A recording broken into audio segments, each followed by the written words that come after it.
Hey guys, thanks for joining me today. I'm Mark. This is MacGyver's Garage.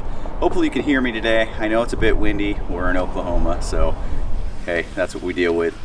Last night, had the car out, went over to Dylan's new shop, got it up on his dyno, and we did a few runs, but we ran into issues. Very first run, we noticed that it wasn't doing a nice smooth pull.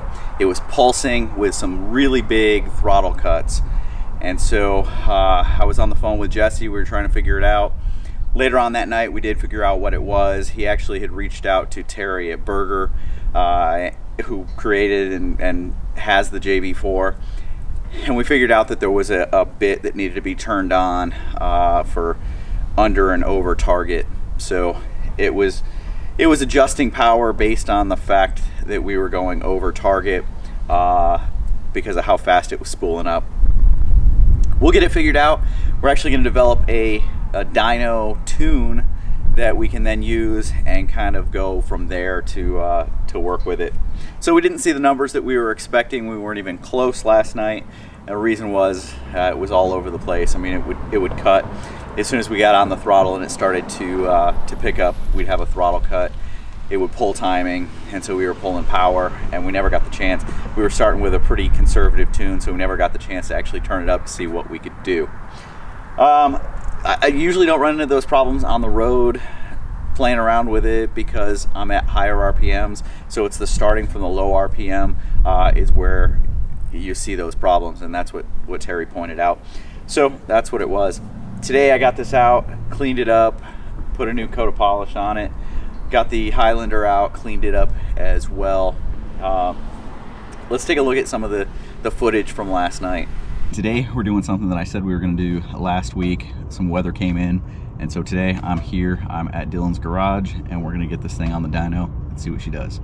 I've got Jesse on call so that we can get him tweaking things as we go. So let's see what it does. Let's go.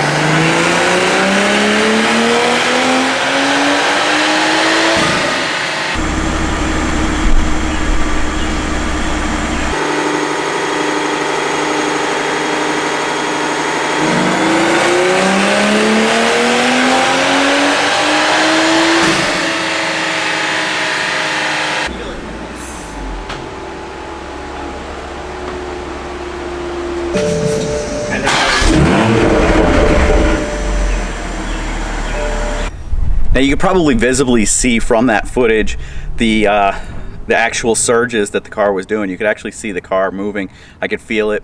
And then when I did some pulls on the road trying to mimic the fifth gear, starting at 2,500 or 3,000 RPM and doing a full sweep, you could feel those pulses. And so I knew it wasn't anything to do with the dyno, and I knew that it was something that we could fix. And so that's what we've got to do, is go through and fix that. Still waiting on tires. So I got a call on the front tires, and the front tires were coming in and FedEx lost them. So I said, all right, do you have any of these tires? Do you have any in these sizes? And the answer has been no so far. So we're trying to figure out what we can do to try and get a set of tires to get on this thing. I've got the wheel sitting in here, and I really want to get this thing set up. I was hoping for this weekend. Cool thing about this weekend is my mom is actually flying in later this week, and so she'll be here. And the Hallett weekend, the Hallett Raceway stuff, was moved to this Sunday. So she'll be here, and so I'm going to throw her on the passenger seat, throw the cameras in there, and get you guys a reaction of her with this thing out on the race course. So should be pretty fun. Should be an interesting thing. But yeah, that's what's going on. Also today I am waiting for delivery of the new exhaust for the Supra. So once that comes in, I'll show you guys what we've got, and we'll take a look at that. All right, appreciate you guys checking this out. If you have any questions, any comments, leave them down below. If you haven't done so before, go ahead and hit that subscribe button. Helps us out tremendously, costs you nothing. All right, guys, thanks a lot.